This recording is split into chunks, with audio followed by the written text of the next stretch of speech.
Oos-Wes, tuis-bes is meer as net 'n gesegde, dis 'n gevoel. Dis die troos van tuiskoms, die skoonheid van 'n ruimte wat met jou praat en sê, ek is waar ek moet wees.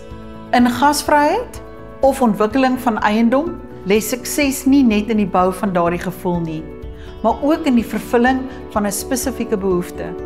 Of dit nou 'n gastehuis is wat 'n toevlug bied vir mooi reisigers, of 'n ontwikkeling wat argitektoniese briljantheid kombineer met goeie beleggingswaarde.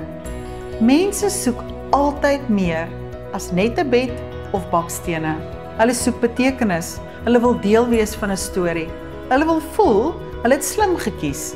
Wanneer jy opregte ontwerp kombineer met 'n duidelike doel, wanneer jy skoonheid met behoefte balanseer, dan bou jy nie net 'n besigheid nie, maar 'n bestemming.